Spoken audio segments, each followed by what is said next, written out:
जी जी, प्रणाम सर। प्रणाम प्रणाम। तो अब मैं कैसे अपना हैं सर? कैसी स्वास्थ्य है आपकी सर?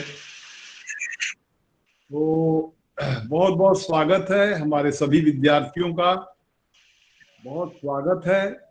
और कल हमने आप लोगों से जो बातचीत किया, विशेष रूप से मैंने आप लोगों को एक तरह से कई बार लेक्चर जो दिया था उसी को संक्षेप में आपके सामने रखा कि 19वीं शताब्दी की जो लिगेसी है, उन सभी आइडियोलॉजीज के बारे में व्यक्ति को जानना पड़ेगा। वो आइडियोलॉजीज बहुत जरूरी है। क्यों जरूरी है आइडियोलॉजीज? क्योंकि वो सभी आइडियोलॉजीज जो है वो लोगों के थिंकिंग को, लोगों के सोचने को वो सब निर्माण करती रही हैं। जैसा मैंने पहले के क्लासेस में कई बार कहा और बार बार इस बात को दोहरा करके भी कह रहा हूं, जिससे कि ये बात बहुत क्लियर कट आप समझ जाएं कि क्यों उन आइडियाज के बारे में नेशनलिज्म, कैपिटलिज्म, इंपीरियलिज्म, सोशलिज्म, इन सब के बारे में क्यों इतनी चर्चा की जा रही है। उदारवाद, लिबरलिज्म, इनकी चर्चा क्यों की जा रही है?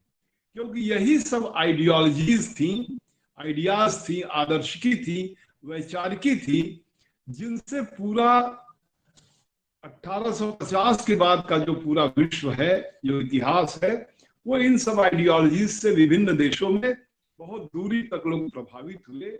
और उस प्रभावित होने से जिसे कहते हैं इतिहास की घटनाएं जो घटती हैं, जिसको अंग्रेजी में कहते हैं अनफोल्डिंग ऑफ द इवेंट्स, जैसे घटनाएं किसी किताब में बंद हो और किताब खुल जाए और उसके पन्ने आदमी पढ़ने लगे, उस तरह से जो विश्व का इतिहास उभर करके आता है वह हम इसमें देखते हैं और कैसे इसका प्रभाव पड़ता है। अच्छा, अगर मान लीजिए आपसे कोई प्रश्न पूछे कि 1850 से लेकर 1945 के बीच की प्रमुख घटनाओं पर चर्चा करिए। आइडियोलॉजी तो भाई आपने बता दिया, लेकिन क्या प्रमुख घटनाएं हैं?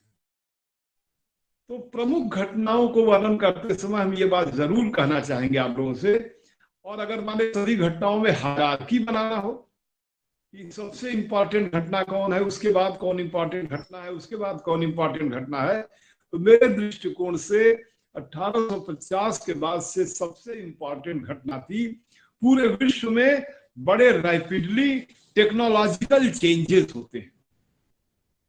टेक्नोलॉजी में चेंज आता है।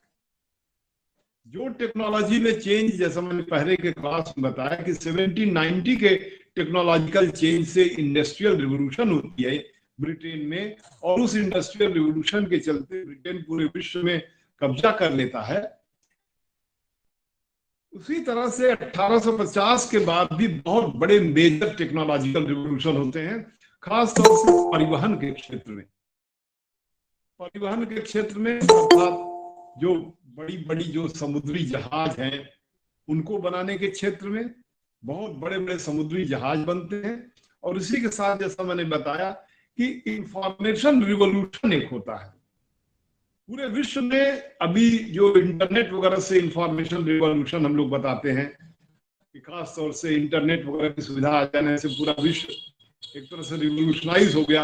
आज हम अपने किसी खास जगह पर बैठ करके आपका क्लास ले रहे हैं और आप कहीं दूर दूर बैठे हुए मेरा क्लास सुन रहे हैं, ऐसा पहले कभी कोई सोच नहीं सकता था। ये तो कोरोना काल की घटना कहिए कि बाध्य होकर के लोगों को थोड़ा जिसे कहते हैं ऑनलाइन क्लासेस करने पड़े, लेकिन उस दौर में 1850 के दौर का सबसे बड़ा इंफॉर्मेशन रिवोल्यूशन हुआ था। जैसा कि मैंने पहले बताया है, वो 1860 वगैरह के लगभग किस तरह से समुद्र के अंदर तार बिछाए गए। अब भारत से लेकर के और इंग्लैंड के बीच में समुद्र के अंदर तार बिछाए गए, जो स्वेज नहर से होते हुए और अटलांटिक होते हुए वो चले गए आपके इंग्लैंड तक गए। फिर उसी तरह से इंग्लैंड से अमेरिका तक के बीच के जो तार बिछाए गए, उन तारों के माध्यम से एक कम्युनिकेशन का रिवोल्यूशन हुआ। ये कम्युनिकेशन का रिवोल्यूशन एक बहुत बड़ी घटना थी। जो हम लोग ग्लोबलाइजेशन के बारे में पढ़ते हैं कि ग्लोबलाइजेशन 1990 के बाद से विश्व में ग्लोबलाइजेशन, प्राइवेटाइजेशन और लिबरलाइजेशन होता है, एक उदारीकरण होता है।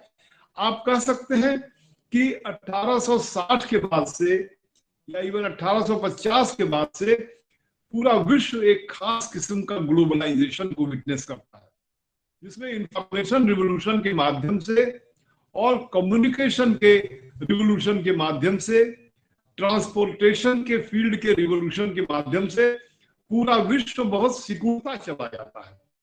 जैसे पूरी पृथ्वी बहुत एकदम एक दूसरे से और जुटती होती चली जाए। यदि पूरे पृथ्वी का इतिहास इस संदर्भ में आप देखना चाहें, ग्लोबलाइजेशन के अर्थ में देखना चाहें, तो आप बहुत प्राचीन काल से ग्लोबलाइजेशन को देख सकते हैं कि विश्व की तमाम सभ्यताएं कैसे जुड़ी हुई थी। जैसे पहली शताब्दी ईस्वी सन के बारे में अगर आप देखें तो किस तरह से रोमन साम्राज्य, किस तरह से यूनान का साम्राज्य, किस तरह से एशिया की सभ्यताएं, ये सब कैसे आपस में जुड़ी हुई थी, इन सब के बड़े प्रमाण मिलते हैं। उस सभ्यता की बहुत सी वस्तुएं आपको भारत में दिखाई देंगी, चीन में दिखाई देंगी, और चीन और भारत की बहुत सी वस्तुएं यूरोप की तमाम सभ्यताओं में दिखाई देती हैं। तो लगता है कि उस समय एक विशेष प्रकार का वैश्वीकरण था, परंतु वह जो वैश्वीकरण था उस समय का, वह वैश्वीकरण एक बहुत ही, जिसे कहा जाए, प्रिमिटिव टेक्नोलॉजी पर आधारित था। बहुत ही एक बड़ी प्राचीन टेक्नोलॉजी, जिसमें कि ट्रांसपोर्टेशन जैसे ऊंट से कर रहे हैं, बड़ी बड़ी नावें थी, उनके माध्यम से यात्राएं होती थी, पैदल यात्राएं बहुत होती थी। एक रेशम मार्ग था जो कि आपके बीजिंग से लेकर के और रोम तक का बना हुआ था। तो इस तरह से एक ग्लोबलाइजेशन पहले भी था, लेकिन 1850 के बाद से जो एक खास किस्म का वैश्वीकरण होता है, जो वैश्वीकरण पूरे पृथ्वी के लोगों को अनप्रेसिडेंटेड वे में, अभूतपूर्व ढंग से एक दूसरे के साथ जोड़ देता है। और इस एक दूसरे के साथ जोड़ने की प्रक्रिया ने इंपीरियलिज्म को, साम्राज्यवाद को बहुत अधिक तेजी से बढ़ावा दिया। जहां 18वीं शताब्दी के साम्राज्यवाद को देखिए, पासी का युद्ध देखिए, बक्सर का युद्ध देखिए, जिससे धीरे धीरे पूरे भारतवर्ष में अंग्रेज अपना शासन स्थापित करता है। लेकिन जब आप पूरे विश्व में 1860 के बाद बढ़ते यूरोप के इन्फ्लुएंस को देखेंगे, तो जो इलाके नहीं कॉलोनाइज हुए थे, उसमें सबसे बड़ा इलाका था, वो था आपका अफ्रीका का इलाका। उसके इतिहास की पुस्तकों में इस शब्द का प्रयोग भी किया गया है, स्क्रैम्बल फॉर अफ्रीका। अफ्रीका की लूट 1860 के बाद अफ्रीका की लूट होती है। एशिया में तो जो कॉलोनाइजेशन है, जैसे चीन का कॉलोनाइजेशन हुआ खासतौर से 1840 वगैरह या 1845-48 के दशक से, वहां पर कैसे चाइना का एक चाइना तरबूज का बंटवारा करके कहते हैं, slicing of the Chinese melon. Japan वगैरह पर भी जो असर पड़ता है, जिसके बारे में मैंने पहले की क्लासेस में चर्चा किया। तो ये सभी जगहों पर एक खास किस्म का कॉलोनाइजेशन या इंपीरियलिज्म होता है। और वो इंपीरियलिज्म खासतौर से जब 1860 वगैरह के बाद का जब इंपीरियलिज्म आप देखेंगे, तो बहुत तेजी के साथ विश्व के बहुत से देश यूरोपीय कॉलोनाइजेशन के शिकार होते हैं। ये बात भी जैसे महत्वपूर्ण घटनाओं के संदर्भ में अगर आपको याद करना होगा, तो आप कहेंगे कि ये महत्वपूर्ण घटना के रूप में 1850 के बाद से इंफॉर्मेशन रिवोल्यूशन और कम्युनिकेशन रिवोल्यूशन और ट्रांसपोर्टेशन के रिवोल्यूशन, ये बहुत महत्वपूर्ण होते हैं। और इन रिवोल्यूशन के चलते जो एक खास किस्म का, जिसे हमने बताया कि मिडिल क्लास, एक नया वर्ग, मिडिल क्लास एक नया वर्ग मतलब एक पावरफुल, पहले भी मिडिल क्लास था, लेकिन पावरफुल मिडिल क्लास, जो धनी वर्ग या जिसे कहे सामंत वर्ग या जो शासक वर्ग, सामंत वर्ग सबसे अच्छा शब्द रहेगा, सामंत वर्ग और उस पर निर्भर जो उनके मजदूर थे, जो किसान वर्ग, सामंत और किसानों के बीच से एक नया वर्ग पैदा होता है। और वो जो नया वर्ग पैदा होता है वह मध्यम वर्ग पैदा होता है। और वह मध्यम वर्ग किस तरह से धीरे धीरे बहुत पावरफुल होता चला जाता है। ये दूसरी महत्वपूर्ण घटना है जो कम्युनिकेशन ट्रांसपोर्टेशन रिवोल्यूशन के बाद ये बहुत महत्वपूर्ण बात है जिसे आपको जानना चाहिए जो इतिहास समझना चाहते हैं कि rise of middle classes, not only rise of middle classes but rise of the worldview of the middle classes. What is the worldview of middle classes? What is the worldview? Worldview is विश्व दृष्टिकोण। मध्यम वर्ग का विश्व दृष्टिकोण क्या है? मध्यम वर्ग का विश्व दृष्टिकोण और पीजेंट का विश्व दृष्टिकोण और फ्यूडल का, सामंत का, किसान का और मध्यम वर्ग का जो वर्ल्ड व्यू है, विश्व दृष्टिकोण है, इसमें किस तरह का अंतर है ये मैं बताना चाहूंगा आपके सामने। और मैं चाहूंगा कि इस बात को आप ध्यान में रखें जिससे कि आपको इतिहास के विश्लेषण में और समझने में बड़ी आसानी होगी। तो मध्यम वर्ग कहते हैं उसको जो व्यापार करता है, छोटा दुकानदार भी होता है, और किस तरह से व्यापार करने के माध्यम से वह कैसे पावरफुल होता चला जाता है। व्यापार करने से उसके बाद बहुत पैसा आता है। धीरे धीरे जब वो पैसा आता है तो सबसे पहले व्यापार में सबसे बड़ी रुकावटें कौन थे, ये प्रश्न का उत्तर भी आप लोगों को देना पड़ेगा कि किसी भी देश में व्यापार को बढ़ावा देने में सबसे बड़ी रुकावटें कौन थी। तो मैं आपको ये बताना चाहूंगा जो आप जानते भी होंगे, लेकिन आप इस बात को जानिए कि विश्व में हर एक देश में आप सर्वेक्षण करेंगे उस देश का तो व्यापार को बढ़ावा देने के लिए सबसे अधिक जो दिक्कतें उत्पन्न करते थे वो सामंत लोग थे, क्योंकि सामंत का हर इलाके में इसकी चुंगी चौकी हुआ करती थी। अगर किसी एक व्यापारी को एक इलाके से दूसरे इलाके में जाना है तो कम से कम 50 चुंगी चौकियों को क्रॉस करेगा, और उन चुंगी अर्थात टैक्स की जो चुंगियां हैं, जो उनके स्टेशंस हैं, उसको क्रॉस करने बहुत अधिक टैक्स देना पड़ता।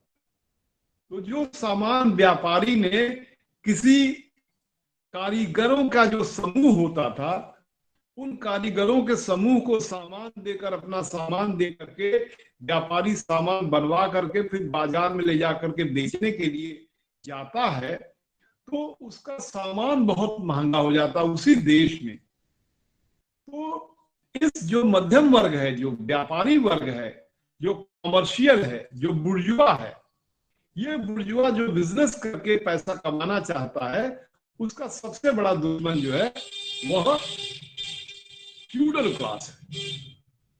और मैं आपको ये बता रहा हूं कि विश्व के सभी देशों में, खासतौर से यूरोपीय देशों में, फ्रांस में और ब्रिटेन का खास एग्जाम्पल लेकर कहूंगा, इवन जर्मनी का भी और इटली का भी एग्जाम्पल लेकर कहूंगा, इन सभी देशों में नेशनलिज्म कैसे बढ़ता है, एक खास किस्म का नेशनलिज्म बढ़ता है, जिस नेशनलिज्म को बढ़ाने वाले यही मिडिल क्लास के लोग होते हैं। ये मिडिल क्लास के लोग अपने यहाँ के जो मेन उनके राजा होते हैं, राजा होता है और फ्यूडल होते हैं, राजा होता है और जमींदार लोग होते हैं या सामंत होते हैं। तो कहता है ये मिडिल क्लास के लोग राजा से कहते हैं कि राजा आप हमसे सीधे टैक्स ले लीजिए और इन चुंगी चौकियों को हटाइए, जिससे हमारा व्यापार निर्बाध गति से आपके इलाके में चल सके, और आप सेनाएं अपनी रखिए, आप अपनी सेना रखिए, और सेना रखने के लिए आप सामंतों पर निर्भर न रहिए। मैं आपको ये बता रहा हूं, सूचित कर रहा हूं, और आप जान भी रहे होंगे, तो फिर से जानिए कि पूर्व आधुनिक समाज में, अर्थात 18वीं शताब्दी के समाज का अगर आप सर्वेक्षण करेंगे, विश्व के सभी समाज, भारत के समाज का सर्वेक्षण करें, तो यहाँ पर सब जगह सामंती व्यवस्था है। एक राजा है, उसके नीचे बहुत से सामंत है। राजा और सामंत के बीच का संबंध क्या है? राजा और सामंत के बीच का संबंध यह है कि राजा कोई बहुत बड़ी सेना नहीं रख रहा है, सेनाओं के लिए वो सामंतों पर निर्भर है, और समय समय पर जब जरूरत पड़ती है तो सामंत सेना को देता है, और सेना रखने के लिए सामंत को कुछ इलाके दिए गए हैं जहां पर वो खेती कराता है, जहां का वो मालिक है, और उसके आधार पर खेती से जो भी टैक्स वगैरह लेता है, उसके आधार पर वो कुछ सेनाएं रखता है। और ये सभी सेनाएं, जो मेन राजा होता है, जिसको उस इलाके का मालिक कह लीजिए, जो भूपति कहिए, वो उन सेनाओं को प्राप्त करता है। लेकिन जब मिडिल क्लास का डेवलपमेंट होता है, जिसको यूरोप के इतिहास में कॉमर्शियल रिवोल्यूशन शब्द का प्रयोग किया गया है, वाणिज्यिक क्रांति शब्द का प्रयोग किया गया है। जब वाणिज्यिक क्रांति जो 15वीं 16वीं शताब्दी में खासतौर से वास्को डी गामा और कोलंबस का नाम लिया जाता है, इन सब के चलते एक खास किस्म की एक वाणिज्यिक क्रांति होती है, वाणिज्यवाद आता है। वाणिज्यवाद का एक अलग अर्थ है, जो कल के क्लास में हमने बताया था, मर्केंटलिज्म, कि अपने देश में अपना ही सामान बिकना चाहिए। लेकिन ये जो वाणिज्यवाद का विकास होता है, ये किस तरह से मिडिल क्लास को, मध्यम वर्ग को कैसे मजबूत करता है। और जब मध्यम वर्ग टैक्स से मजबूत होता है, पैसे से मजबूत होता है, तो राजा से कहता है कि आप नेशनल आर्मी रखो, राष्ट्रीय सेना रखो अपनी, और तमाम सामंतों पर सेना पर निर्भर मत हो। और हर जिले की व्यवस्था करने के लिए आप अपने सीधे ऑफिसर को नियुक्त करो। आप जिले की व्यवस्था के लिए सामंतों पर निर्भर न रहो। मैं आपको इतना डिटेल इसलिए बता रहा हूं कि आप इस बात को समझिए कि खास तौर से फ्रांस के संदर्भ में लुई 14वें का नाम आपने सुना होगा। लुई 14वां फ्रांस की क्रांति के समय लुई 16वां का ग्रैंडफादर आप कह लीजिए, कहता है कि I am the state, I am the state. What is the meaning of saying I am the state? बहुत ही मीनिंगफुल बात है। लुई 14वां कहता है आई एम द स्टेट, और इसका अर्थ होता है कि मैं ही राज्य हूं, और इस अर्थ में सभी सामंतों से उनके पावर छीन लेता है। और सभी ये जो डिस्ट्रिक्ट शब्द है, ये फ्रेंच शब्द है। हर जिले डिस्ट्रिक्ट होते हैं। पहले जब राजा इतना पावरफुल लुई 14 की तरह नहीं होता है, तो सभी जिले के जो मुखिया होते हैं वो सामंत होते हैं। लुई 14वां कहता है कि अब हमारे सभी जिलों के जो हमारे प्रतिनिधि होंगे वो सामंत नहीं होंगे, वो मेरे द्वारा नियुक्त ऑफिसर होंगे। और आप लोगों ने एक शब्द सुना होगा, सुपरिंटेंडेंट, सुपरिंटेंडेंट ऑफ पुलिस। जैसे एक जिले का मुखिया एक सुपरिंटेंडेंट ऑफ पुलिस होता है, उसी तरह से लुई 14वें ने हर जिले का सुपरिंटेंडेंट नियुक्त किया। और वो सुपरिंटेंडेंट जो है वह उस जिले का राजा द्वारा अपॉइंटेड सीधे ऑफिसर था। जैसे आप अपने देश में देखिए कि हर जिले का एक कलेक्टर होता है, एक एसपी होता है। कलेक्टर और एसपी लखनऊ से नियुक्त होता है। कोई यहाँ का सामंत नहीं है कि जो सामंत अपने वंश परंपरा से उस जिले का वही रेवेन्यू कलेक्टर होगा या मालिक होगा या मजिस्ट्रेट होगा। इस तरह की जो व्यवस्था है, इसको कहते हैं इमरजेंस ऑफ फ्यूडल ब्यूरोक्रेसी। एक खास किस्म के सामंती काल में एक ब्यूरोक्रेसी जो है वो खड़ी होती है। वो ब्यूरोक्रेसी राजा द्वारा नियुक्त होती है।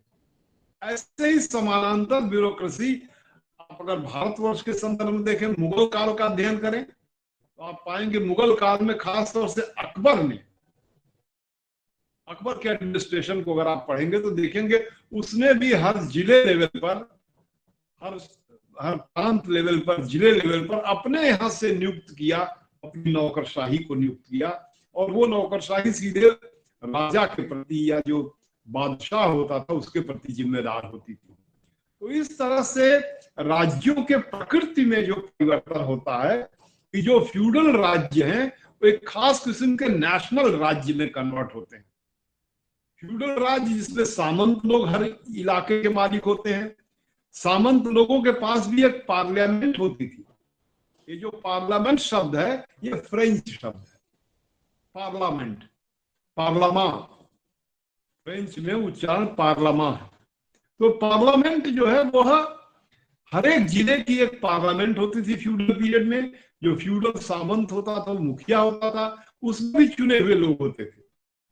अर्थात फ्यूडल जो लॉर्ड था, जो सामंत था, वो सब मनमाना नहीं करता था, लेकिन अपने इलाके के लोगों के बीच में पार्लियामा के थ्रू कुछ निर्णय लेता था, लेकिन वो अपने इलाके का प्रमुख होता था। वो जो मेन राजा है उस पर वो निर्भर नहीं होता था। लेकिन जब एक सेंट्रलाइज्ड ब्यूरोक्रेसी, एक केंद्रीकृत नौकरशाही उत्पन्न होती है, तो ये केंद्रीकृत नौकरशाही खास तौर से आपको मैंने बताया लुई 14 के समय में। इसी तरह से आप इंग्लैंड के इतिहास के बारे में जब आप पढ़ेंगे तो उसमें भी समानांतर आप देखेंगे कि किस तरह से इंग्लैंड के जो तमाम राज्य हैं, चाहे इंग्लैंड हो, चाहे वेल्स हो, चाहे आपके स्कॉटलैंड हो, चाहे आयरलैंड हो, इन सभी इलाकों में किस तरह से नेशनल ब्यूरोक्रेसी का इमरजेंस होता है। नेशनल ब्यूरोक्रेसी जो कि राजा पर निर्भर होती है, या राजा का पावर जब खत्म कर दिया जाता है धीरे धीरे। 1688 के ग्लोरियस रिवॉल्यूशन की चर्चा आपने पढ़ा होगा। ग्लोरियस रिवॉल्यूशन 1688 में इंग्लैंड में होता है, जिसमें पार्लियामेंट की सुप्रीमेसी बताई जाती है। और पार्लियामेंट की जब सुप्रीमेसी होती है तो वहां पार्लियामेंट इवन यूनिवर्सिटी के वाइस चांसलर से लेकर के मिलिट्री का जो चीफ सबसे बड़ा ऑफिसर होता है उसकी नियुक्ति से लेकर के, और देश में क्या टैक्स लगाया जाएगा कि नहीं लगाया जाएगा, ये सभी जिम्मेदारी पार्लियामेंट अपने हाथ में लेती है। तो ये जो एक खास किस्म का जो वर्ल्ड में चेंज होकर के, इसको इतिहासकारों ने कहा राइज ऑफ नेशन स्टेट कहा। फ्यूडलिज्म के गर्व से, फ्यूडल के पूरे वातावरण से, सामंती वातावरण से किस तरह से एक नेशन स्टेट इमर्ज करता है। वो नेशन स्टेट इमर्ज करता है बहुत दूरी तक, वो एक व्यक्तिगत संपत्ति के रूप में भी इमर्ज करता है। जैसे फ्रांस की क्रांति 1789 तक, 1789 से लेकर 1795 या 1804 तक ये फ्रांस की क्रांति लंबे समय तक चलती है, और उसके प्रोडक्ट के रूप में नेपोलियन बोनापार्ट पैदा होता है।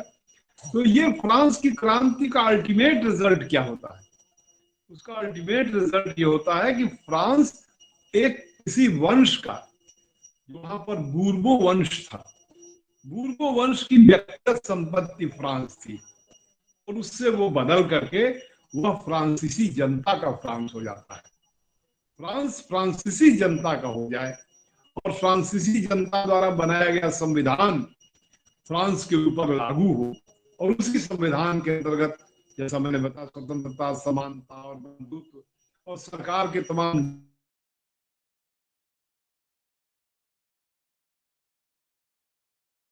नियम या विधायिका और बैलेंस चलेगा। इसमें वॉल्टेयर और मॉन्टेस्क्यू और रूसो इस तरह के चिंतक पैदा हुए, जिन्होंने राज्य के बारे में और एडमिनिस्ट्रेशन के बारे में, रूल ऑफ लॉ वगैरह के बारे में तमाम बातों को बताया, जो उनके देश में लागू हुआ। तो इस तरह से एक कंटेम्प्रोरी वर्ल्ड का जो आगमन हो रहा है, जो उसमें मैंने शुरू किया कि क्या चेंजेस, कौन सी महत्वपूर्ण घटनाएं घट रही हैं, किस तरह से पूरे विश्व में एक खास किस्म का जो कॉन्स्टिट्यूशनलिज्म, जो संविधानवाद है, वह किस तरह से पूरे विश्व में प्रभावी होता है। और संविधानवाद के माध्यम से, जैसा कि आप लोगों ने पढ़ा भी है कि कैसे 1815 से लेकर के 1848 के बीच में पूरे यूरोप में खास तौर से मेटरनिख का नाम आपने सुना होगा। मेटरनिख जो प्रतिक्रियावाद का प्रतिमूर्ति था, जो पूरा यूरोप 1789 के फ्रांस की क्रांति के बाद जो परिवर्तित हो गया था, उस पूरे परिवर्तन को फिर से पुराने युग में ले आने की कोशिश करता है, जो कि सफल नहीं होता। और आने वाले समय में पूरे यूरोप में जिस तरह के संरचनात्मक सुधार होते हैं, संरचनात्मक परिवर्तन, स्ट्रक्चरल चेंज, ये स्ट्रक्चरल चेंज क्या होता है, किसी भी समाज का स्ट्रक्चरल चेंज क्या होता है? स्ट्रक्चरल चेंज एक ऐसा शब्द है जिसके माने होता है कि समाज का पूरा एक स्ट्रक्चर होता है। समाज को कुछ ऐसे ढंग से देखा जाए जैसे कि समाज एक घड़ी जैसे होती है, उसका एक स्ट्रक्चर होता है, उसकी सुइयां होती हैं, उसके तमाम अंग होते हैं, और इस तरह से समाज भी कुछ उसके ऐसे तत्व होते हैं जो अस्थायी तौर से चलते हैं, कुछ ऐसे तत्व होते हैं जो कि बदलते रहते हैं। तो और कभी कभी पूरा स्ट्रक्चर ही बदल जाए, समाज का पूरा स्वरूप ही बदल जाए। तो इस तरह से समाज का पूरा स्वरूप बदल जाए कंटेम्पोररी वर्ल्ड जो है वह एक खास ढंग से पूरे समाज के चरित्र के बदलने का इतिहास है, और उस बदलने के इतिहास में किस तरह की घटनाएं घट रही हैं, क्या हो रहा है। तो ये जो पूंजीवाद का जो विकास है, वो पूंजीवाद का विकास कैसे बहुत तेजी के साथ होता है, और उस तेजी के साथ विकास के अंतर्गत किस तरह से नेशन स्टेट का इमर्जेंस होता है, राष्ट्रीय राज्य का इमर्जेंस होता है। और ये राष्ट्रीय राज्य, जैसा मैंने बताया कि किस तरह से मिडिल क्लास का जो विश्व दृष्टिकोण है, जो मध्यम वर्ग का विश्व दृष्टिकोण है, उस विश्व दृष्टिकोण के अनुसार पूरे समाज में लोगों का परिवर्तन होता है। इस संदर्भ में मैं आप लोगों से बताना चाहूंगा कि मध्यम वर्ग का जो ये विश्व दृष्टिकोण है, यही विश्व दृष्टिकोण जो फ्यूडल लोग हैं, जो सामंत लोग हैं, वो लोग भी यही दृष्टिकोण अपना लेते हैं। जैसे अभी आप भारतवर्ष के राजस्थान के इलाकों की विजिट करिए, यहाँ तमाम बहुत हजार हजार वर्ष से भी पुराने राजा लोग रहे हैं, उनकी वंशावलियां रही हैं, उनके वंश के लोग हैं वहां।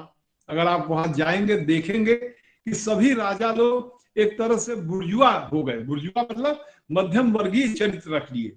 सब राजाओं ने अपनी कोठियों को 7 स्टार 8 स्टार होटल में कन्वर्ट कर दिया। आज पूरे भारतवर्ष में विवाह वगैरह लोगों का होता है, तो लोगों का फैशन होता है कि राजस्थान चले, वो राजा की बड़ी बड़ी कोठियां हैं उसको ले लिया जाए और वहां पर विवाह कराया जाए। और राजा ने भी अपनी पुरानी जो संपत्तियां हैं, जो ऐसे पड़ी हुई थी, कोई उनका देखने वाला नहीं था, उन सभी संपत्तियों को उन लोगों ने कुछ ऐसे रिनोवेट किया, अपनी तमाम धरोहर संपत्तियों को कुछ इस तरह से बनाया कि वो एकदम 7 स्टार होटल की तरह से वो सब हैं, जिनके एक एक दिन का किराया, एक एक कमरे का लाख लाख रुपए किराया हो, 2-2 लाख रुपए किराया हो। अगर आप उदयपुर जाइए, बस होटल विजिट करने ही बस चले जाइए, घूमने जाइए, उसका पैसा नहीं लगेगा आप लोगों को। तो आप कभी उदयपुर के झील के बीच में बने हुए जो होटल हैं उसमें जाइए, तो आप देखेंगे कि कैसे पहले महाराजा उदय माने जो राणा उदयपुर हैं, जो खास तौर से महाराणा प्रताप का जो इलाका है, उन सबके जो वंशजों ने किस तरह से उसको डेवलप किया। उसी तरह से जयपुर में, उसी तरह से आपको बहुत अच्छा जो आपको मिल जाएगा, जो खास तौर से जोधपुर अगर आप जाएं तो वहां के तमाम कोठियां जो हैं वो किस तरह से वो कॉमर्शियल वे में डेवलप की गई हैं। इसको कहते हैं, इस ट्रेंड को कहते हैं बुर्जुआफिकेशन ऑफ द सोसाइटी। ये समाज का मध्यम वर्ग चरित्र में कन्वर्ट होना, और मध्यम वर्ग चरित्र में धीरे धीरे कंपेल करके कन्वर्ट हुए जो पीजेंट लोग थे, जो किसान लोग थे। किसान लोगों का मध्यम वर्ग में आने में किसानों के भी कई क्लासेस देखेंगे। जो किसानों में थोड़े धनी किसान थे, बड़े किसान थे, जिनको सोवियत यूनियन के अर्थ में कई समाज वैज्ञानिकों ने कुलक शब्द का प्रयोग किया, बड़े किसान। या भारतवर्ष में जो किसान, जो बड़े किसान हैं, जो खेती कराते हैं लेबर को रख करके, मजदूरों को रख करके, जिन किसानों ने भारतवर्ष में साल भर तक किसान आंदोलन चलाया, उस तरह के जो किसान हैं जिनका बहुत अधिक मिडिल क्लास कैरेक्टर डेवलप हुआ, उनके अंदर मध्यम वर्गीय चरित्र का बहुत अधिक विकास हुआ। इसलिए उन लोगों ने अपने से अधिक मध्यम वर्ग चरित्र लेकर व्यापार करने वाले लोग, जिनका कि केंद्र सरकार के ऊपर बहुत प्रभाव है, उनके द्वारा पारित जो तीनों कानून थे, कृषि कानून थे, उसका इन लोगों ने विरोध किया, गांधीवादी तरीके से बड़ी मजबूती से विरोध किया। अंत में सरकार को विड्रॉ करना पड़ा। जो केंद्र सरकार और जिनके इन्फ्लुएंस में वो कानून लाए गए थे, वो लोग और भी बड़े बिजनेसमैन थे। उन लोगों का था कि पूरी की पूरी खेती को ही हम लोग किसानों से खरीद लेंगे, उनकी पूरे खेत पर जो भी फसल होगी सब खरीद लेंगे। बड़े लार्ज स्केल पर, जिसे कहते हैं कैपिटलिज्म या पूंजीवाद, जो है कृषि के क्षेत्र में लाना चाहते थे। उनकी आस्था ये थी कि बहुत अधिक पूंजीवाद कृषि क्षेत्र में आएगा तो इससे बहुत और अच्छे से डेवलप होगा कृषि का, कृषि में और पैसे लगाए जाएंगे। लेकिन जो कृषि में जो मिडिल पीजेंट्री थी, भारत की जो मिडिल पीजेंट्री थी, जो मध्यम वर्गीय जो किसान था, मध्य किसान, या जो भी किसान लोग थे, धनी किसान थे, उन सभी लोगों ने देखा कि अरे उनका तो पूरा हक ही मारा जा रहा है। क्योंकि उसमें उनका हक मारने का मतलब होता है कि वो जितना भी सामान उत्पन्न होता था वो खुद ही अपनी मंडियों में ले जाकर के व्यापार करते थे। इस पूरे उदाहरण से हम आपको ये समझाना चाह रहे हैं कि किस तरह से पूरे विश्व में पूंजीवाद के विकास ने 1850 के बाद में किस तरह का पूरे विश्व में एक संरचनात्मक परिवर्तन किया, एक स्ट्रक्चरल चेंज किया। और ये संरचनात्मक परिवर्तन किस तरह से पूरे पूरे विश्व के लोगों के आपसी रिलेशंस का जो जाल था, रिलेशंस का जो फैक्ट था, जो रिलेशनशिप्स जो कि प्रोडक्शन, डिस्ट्रीब्यूशन और एक्सचेंज पर आधारित थी, उस रिलेशनशिप्स को चेंज कर दिया लोगों के। और वो चेंज जो रिलेशनशिप्स हुई वो सभी सोसाइटीज में, पूरे विश्व के सभी समाजों को, अगर इस परिप्रेक्ष्य से आप अध्ययन करेंगे कि कितनी कॉन्फ्लिक्ट उत्पन्न हुई, कितने संघर्ष उत्पन्न हुए, अगर आप संघर्ष के परिप्रेक्ष्य से पूरे विश्व के सभी समाजों का 16वीं शताब्दी के बाद से आप अध्ययन करेंगे तो आप पाएंगे कि अमेरिकी समाज से लेकर के और जापान के समाज तक, अमेरिकी समाज अगर मैंने सबसे भारत से सबसे पश्चिम का समाज और सबसे पूरब का समाज जापान, इन सभी समाजों का 16वीं शताब्दी के बाद अगर आप सर्वेक्षण करेंगे तो आप पाएंगे कि कैसे इन सभी समाजों में एक विशेष प्रकार का एक संरचनात्मक परिवर्तन होता है। उस संरचनात्मक परिवर्तन को कई ढंग से वर्णन किया जा सकता है, परंतु ये भी करके वर्णन आप कर सकते हैं, आप बता सकते हैं कि किस तरह से एक मिडिल क्लास का कैरेक्टर, एक मिडिल क्लास का वर्ल्ड व्यू लोगों को डेवलप करता है और सभी लोग, जैसे सब लोग उसमें कन्वर्ट कर जाए। अगर मिडिल क्लास अपने आप में एक रिलीजन है, एक धर्म है, तो सभी वर्ग के लोग, इवन सभी धर्म के लोग, मैं कहूंगा सभी धर्म के लोग मिडिल क्लास कैरेक्टर को अपनाने लगते हैं। मिडिल क्लास कैरेक्टर अर्थात बिजनेस करिए, व्यापार करिए, उसके माध्यम से पैसे कमाइए। और ये जो मिडिल क्लास कैरेक्टर का जो डेवलपमेंट होता है, ये मिडिल क्लास का डेवलपमेंट मैं आपको बताना चाहूंगा, यही नेशनलिज्म का एक बहुत बड़ा आधार होता है। मिडिल क्लास का डेवलपमेंट मॉडर्न नेशनलिज्म के पीछे, मॉडर्न नेशनलिज्म की जो आइडियाज हैं, यद्यपि नेशनलिज्म एज सच की आइडियाज, जैसा मैंने पहले क्लास में कहा, बहुत प्राचीन आइडियाज है नेशनलिज्म की। जैसा अभी एक विद्वान ने पार्लियामेंट में कह दिया कि हमारे देश में नेशन नहीं था, हमारा देश जो यूनियन ऑफ स्टेट्स है। उस पर एक बहुत बड़े नेता ने कहा नहीं, भारत जो है वो नेशन है, भारत एक राष्ट्र है। वो सब बहस से आप लोग परिचित होंगे, उस पर अलग से आप अपने मन में सोचिएगा। लेकिन जो एक नेशन की नई अवधारणा है, वो नेशन की नई अवधारणा, उसका सबसे बड़ा व्याख्याकार कौन है? नेशन, जैसा मैंने पहले के क्लास में बताया कि एक खाली एक वेसल है, एक खाली गगरा है।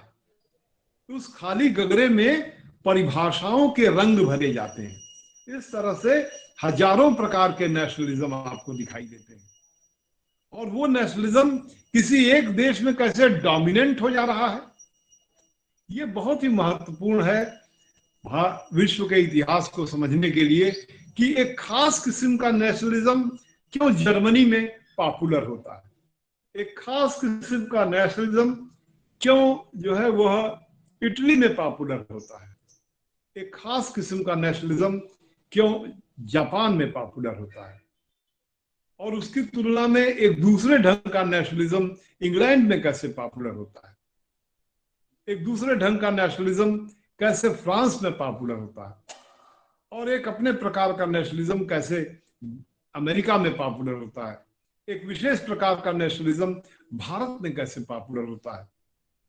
ये सभी बातें कि भारत में किस तरह से नेशनलिज्म, एक खास किस्म का नेशनलिज्म और सेक्युलरिज्म का क्या संबंध है, इसके बारे में भी मैंने चर्चा किया था कि किस तरह से नेशनलिज्म एक नेशन स्टेट को जन्म देता है, जिसमें होता है कि स्टेट का जो मुखिया होगा वो जनता द्वारा चुना जाएगा, वो कोई धर्म का व्यक्ति नहीं होगा, कोई ऐसा व्यक्ति नहीं होगा जो कि किसी वंश का हो। जैसे इंग्लैंड में उनके राष्ट्र का जो मुखिया है वो एक वंश का व्यक्ति है। अब उधर बीच उन्होंने कानून बना दिया है कि हमारे यहाँ राष्ट्र का मुखिया किसी भी धर्म का भी हो सकता है, लेकिन मुखिया होगा वंश के आधार पर ही। इसलिए वहां पर राजतंत्र कहते हैं और फिर लोकतंत्र भी है वहां पर, क्योंकि वहां पर पार्लियामेंट की सुप्रीमेसी है जो जनता द्वारा चुनी जाती है। वहां पर हाउस ऑफ लॉर्ड्स है, हाउस ऑफ कॉमन्स है। हाउस ऑफ कॉमन्स में जनता चुनती है। आज भी इंग्लैंड का हाउस ऑफ लॉर्ड्स वंश के आधार पर मनोनीत होता है। इतना सब होने के बाद भी उसको लोग कहते हैं विश्व के डेमोक्रेसी का सबसे पहला देश, सबसे बड़ा देश है। कई बार लोग कहते हैं कि विश्व के डेमोक्रेसी का सबसे बड़ा देश तो भारतवर्ष है। कई बार लोग कहते हैं कि भारतवर्ष में जो ऋग्वेद वगैरह में सभा और समिति की संस्थाएं हैं वो लोकतांत्रिक संस्थाएं हैं। तो मैं ये कह रहा था कि किस तरह से नेशनलिज्म, विभिन्न प्रकार के नेशनलिज्म इमर्ज करते हैं विश्व में, और उन सब का पोटेंशियल क्या होता है, उनकी वो अपने में गर्भ में क्या लिए रहते हैं। जब पूरे यूरोप को, दो विश्व युद्धों के बीच के यूरोप के बारे में जब आप पढ़ते हैं कि खासतौर से वर्साई की संधि, जो 1919 की वर्साई की संधि होती है, उस संधि में किस तरह से तमाम प्रकार के क्षतिपूर्ति आरोपित की जाती है, जर्मनी के ऊपर क्षतिपूर्ति आरोपित की जाती है, और उस क्षतिपूर्ति के रिस्पांस में वहां पर एक खास किस्म का नेशनलिज्म इमर्ज करता है। नेशनलिज्म इमर्ज करता है। वो नेशनलिज्म क्या है? जर्मनी का नेशनलिज्म क्या है? जर्मनी के नेशनलिज्म ने नाजीवाद क्या है? और इटली के नेशनलिज्म के इमरजेंस में फांसीवाद क्या है? ये बड़ी महत्वपूर्ण बात है, ये जानने की योग्य बात है। तभी आप कंटेम्पररी वर्ल्ड को समझ पाएंगे। खासतौर से जो हमारा ये पेपर है कि जर्मनी में और इटली में एक खास किस्म की आइडियोलॉजी इमर्ज करती है जो नेशनलिज्म की आइडियोलॉजी है। पूरे जर्मनी के लोग एक बड़े गर्व के साथ वो लोग रहते थे। जर्मनी के लोगों में बड़ा गर्व था। वो गर्व कहां से आया था जर्मनी के लोगों में? वो जर्मनी के लोगों के गर्व के पीछे अगर आप उनका इतिहास का सर्वेक्षण करेंगे तो पाएंगे कि जर्मनी का एक बहुत महत्वपूर्ण सामंती राज्य था, उसका नाम था प्रशा, जिसका जो शासक था उसका वंश था होहेनजोलर्न वंश कहते, होहेनजोलर्न वंश। होहेनजोलर्न वंश का जो राजा था और उसका जो एक प्रधानमंत्री था, चांसलर था, तो चांसलर का नाम था बिस्मार्क। बिस्मार्क के बारे में कहा जाता था कि बिस्मार्क एक ऐसा जादूगर था जो 5 गेंदों को हवा में उड़ाता था, जिसकी 2 गेंद हाथ में रहती थी।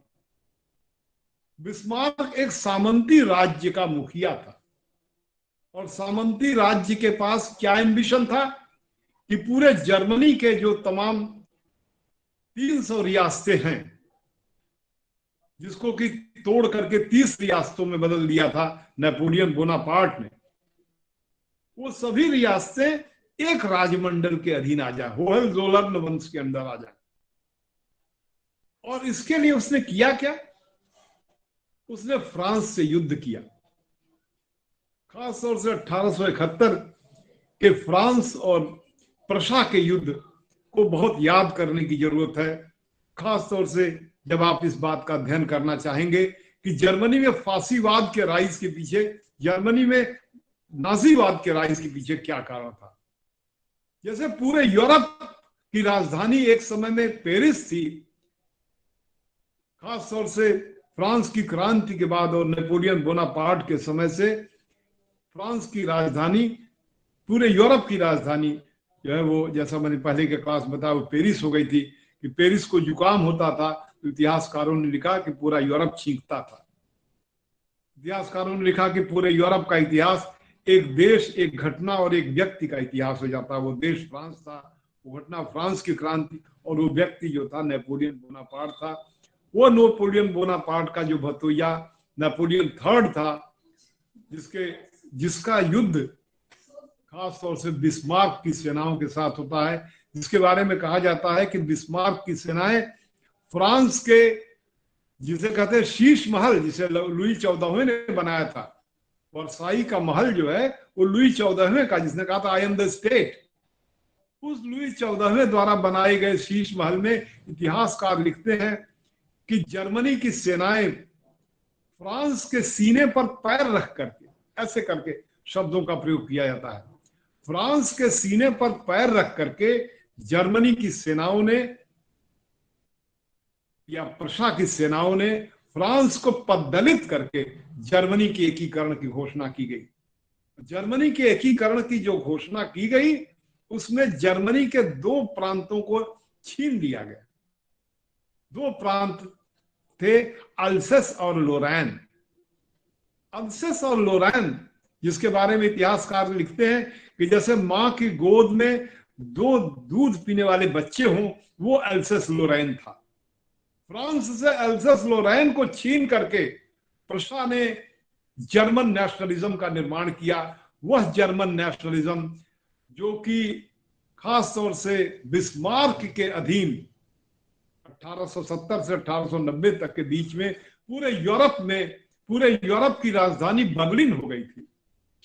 कुछ भी यूरोप में अगर होना होगा तो बर्लिन में आकर के उसका समझौता करना पड़ेगा। इस तरह से जर्मनी एक खास किस्म का, एक जैसे होता है कि जर्मन व्यक्ति से अगर आप बात करिए, अगर आप बनारस हिंदू यूनिवर्सिटी में बनारस में है तो आपको हर देश के लोग 80 घाट पर मिल जाएंगे। काशी हिंदू विश्वविद्यालय में जर्मन भाषा पढ़ाने वाले विद्वान भी मिल जाएंगे। आप जर्मन से बात करिए और ब्रिटिश से बात करिए, फ्रेंच से बात करिए, इटालियन से बात करिए, आपको पता लग जाएगा कि इन लोगों के बीच में कितनी बड़ी दुश्मनी है, कितना डिफरेंस है इन लोगों में। वो आपको बता देंगे कि किस तरह से जो है उन लोगों को इस बात का, जर्मनी के लोगों में एक खास किस्म का जर्मन नेशनलिज्म, और वो जर्मन नेशनलिज्म मैं बता रहा हूं कि किस तरह से 1890 के बाद पूरे विश्व में डोमिनेशन करने का प्रयास किया गया। और उस प्रयास करने में जर्मनी फर्स्ट वर्ल्ड वॉर में इंटर करता है, और उस फर्स्ट वर्ल्ड वॉर में इंटर करने में जर्मनी को पराजय का मुख देखना पड़ता है। उस पराजय के मुख देखने में पूरे जो बाकी ताकतें हैं, विश्व की बाकी ताकतें हैं, ब्रिटेन हुआ, फ्रांस हुआ, अमेरिका हुआ, ये सभी की सभी ताकतें मिलकर के वर्साई की संधि के अंतर्गत, यद्यपि अमेरिका के उस समय के जो राष्ट्रपति हैं, जो विल्सन नाम है, विल्सन, उनके अलग एक सिद्धांत होते हैं, विल्सन का 14 सूत्रीय सिद्धांत। आप वर्साई की संधि के दौर में विल्सन के सिद्धांत के बारे में आप जानकारी रखते होंगे कि उसने कहा कि सभी नेशंस को ये अधिकार दिया जाए कि सब लोग जो है वो अपने अपने भविष्य को तय कर दे, ऑटोनॉमी को तय कर दे। नेशनलिज्म को एक तरह से विल्सन के 14 सूत्रीय प्रोग्राम में स्थान दिया जाता है। उसी तरह से उसी दौर में लेनिन का एक खास सिद्धांत जो कार्ल मार्क्स के सिद्धांत पर आधारित होता है, विश्व के मजदूरों एक हो जाओ, और उसके आधार पर वहां पर रूस में क्रांति होती है। जो रूस जर्मनी के साथ खड़ा रहता है, रूस युद्ध से हट जाता है और जर्मनी एक तरह से अकेला पड़ करके हारता है। उस पूरी हार की जिम्मेदारी जर्मनी के कंधे पर थोपी जाती है, और जर्मनी के कंधे पर थोपने के बाद पूरे जो ताकतें हैं, जो फ्रांस की और इंग्लैंड की खास तौर से जो ताकतें हैं, वो जर्मनी के ऊपर कंपनसेशन आयोजित करती हैं, मुआवजा लगाती हैं। और वो मुआवजा लगाती हैं, इतना तगड़ा मुआवजा उनके ऊपर लगाया जाता है कि उस मुआवजे में कहा जाता है कि आपका पूरा का पूरा जो कोयला का इलाका है वो सभी इलाकों पर यूरोप के लोगों का कब्जा रहेगा, विदेशी कंपनियों का कब्जा रहेगा। इसी के साथ ही साथ वो लोग ये कहते हैं कि आपको कुछ टन सोना देना पड़ेगा, कुछ टन। एग्जैक्ट कितना टन सोना है ये आप देख लीजिएगा, विकिपीडिया वगैरह मिल जाएगा। कुछ टन सोने का उनको कंपनसेशन लगाया गया, और उस टन सोने को जर्मनी ने बहुत अधिक चोटिल महसूस किया। जर्मनी में प्रारंभिक दौर में डेमोक्रेटिक इंस्टीट्यूशन से चुनाव वगैरह का वातावरण था, परंतु उस चुनाव वगैरह के वातावरण के परिप्रेक्ष्य से, उसके गर्व से, जर्मनी के पार्लियामेंट के गर्व से एक ऐसा व्यक्ति खड़ा होता है, हिटलर, जो इटली के फांसीवाद से प्रभावित होता है। और वो इटली का फांसीवाद होता है, फासन माने होता बांधना। लकड़ी के गट्ठर को बांध दीजिए तो लकड़ी बड़ी मजबूत हो जाती है। गट्ठर को बांधो, पूरी जनता रूपी गट्ठर को बांध दो, और गट्ठर को बांधने में जो भी रुकावटें आए उन सभी रुकावटों को विरोध करो। फांसीवाद और नाजीवाद एक ऐसे सांस्कृतिक राष्ट्रवाद की बात करता है या सांस्कृतिक अधिनायकवाद की बात करता है। सांस्कृतिक अधिनायकवाद, cultural dictatorship, dictatorship of a culture. जहां पर कम्युनिस्ट लोग dictatorship of a political party करते हैं, कम्युनिस्ट पार्टी, वहीं पर ये डिक्टेटरशिप ऑफ ए कल्चर, एक कल्चर का अधिनायकत्व होगा। जर्मनी में जर्मन नेशनलिज्म, इटली में इटालियन नेशनलिज्म। और इस तरह से ये जो दोनों नेशनलिज्म है, ये नेशनलिज्म किसी और नेशनलिज्म को ये लोग बर्दाश्त नहीं करेंगे। फांसीवाद और नाजीवाद के माने यही है कि फांसीवाद एक ऐसे नेशनलिज्म की बात करता है जिसमें किसी और प्रकार के नेशनलिज्म को कोई महत्व नहीं दिया जाएगा। जैसे भारत में कोई खड़ा होकर पार्लियामेंट में कहे कि भारत में विभिन्न प्रकार के राष्ट्रीयताएं हैं, केरल की राष्ट्रीयता, मद्रास या तमिलनाडु की राष्ट्रीयता, आपके गुजरात, सबकी अपनी एक नेशनल आइडेंटिटी है। किसी ने कोई खड़ा होकर कह दे कि नहीं, कोई नेशनल आइडेंटिटी नहीं है, बस एक ही नेशनल आइडेंटिटी रहेगी। तो जो एक नेशनल आइडेंटिटी की बात करेगा, एक नेता की बात करेगा, एक नेता, एक नीति, एक कल्चर, ये जो है वो इसको कहते हैं dictatorship of a culture, that is fascism. किस तरह से फासिज्म और नाजिज्म इमर्ज करता है, क्या कारण होता है, जो मैंने आपके सामने रखा कि किस तरह से 1871 से, और 1871 ही एक ऐसा पीरियड है जिस पीरियड में इटली का एकीकरण होता है। कायरूल, मैजनी और गैरीबाल्डी जो वहां के नायक थे, उन्होंने विक्टर इमैनुअल, जो वहां का जो शासक था, वहां का जो राजा था, विक्टर इमैनुअल के नेतृत्व में, उसी विक्टर इमैनुअल के वंश का विक्टर इमैनुअल सेकंड था, जिसके सामने 1920 में खास तौर से मुसोलिनी मात्र 20,000 लोगों को लेकर के रोम पर चढ़ाई करता है और राजा जो है गद्दी से हट जाता है। और मुसोलिनी वहां का अपने को डिक्टेटर डिक्लेयर कर, डिक्टेटर, ये डिक्टेटर शब्द डिक्लेयर करता है। और पूरे देश में एक खास किस्म का फांसीवाद, उस फांसीवाद में एक नेता, एक कल्चर, एक राष्ट्र, एक राजनीतिक दल, इस तरह की एक की बात, एक, बाकी कोई नहीं। ये पूरे देश को जैसे उसने गिरफ्तार कर लिया। इटली के लोग मुसोलिनी के अधीन गिरफ्तार हो गए, और उस गिरफ्तारी का परिणाम ये हुआ कि अंत में जब मुसोलिनी मरता है तो उसकी पूरी बॉडी जो है वो रोम में लटका दी जाती है, और जो ही जाता है वही उसको जूतों से मारता है, और एकदम नेकेड बॉडी होती है। मुसोलिनी का अंत पढ़ लेने के बाद और हिटलर का अंत पढ़ लेने के बाद इतिहास के विद्यार्थी इस बात को जरूर बताएंगे कि अगर आप मुसोलिनीवाद और एक खास प्रकार के सांस्कृतिक अधिनायकवाद को लेकर के चल रहे हैं तो जरा मुसोलिनी को याद करिए कि वहां की जनता ने कितनी पिटाई किया, कितना उसके ऊपर जो ही जाता था वही थूक देता था। मुसोलिनी जो एक खास किस्म के इटालियन नेशनलिज्म को लेकर के खड़ा होता है, किस दुर्गति को अपने देश को ले आता है। सेकंड वर्ल्ड वॉर में जो इन लोगों की पराजय होती है, जर्मनी की, इटली की और जापान की, उस पराजय के गर्व से एक खास किस्म का फांसीवाद, नाजीवाद और मिलिटरिज्म के खिलाफ एक माहौल पैदा होता है। तो इन्हीं शब्दों के साथ मैं आज की बात आज समाप्त कर रहा हूं। जिन लोगों को कोई प्रश्न पूछना होगा वो व्हाट्सएप पर मुझे प्रश्न पूछ सकते हैं। Thank you very much for listening to me in such an attentive manner, and thank everyone, और थैंक यू सर। त्रिपाठी साहब, thanks. Thank you sir. Thank you sir. धन्यवाद धन्यवाद।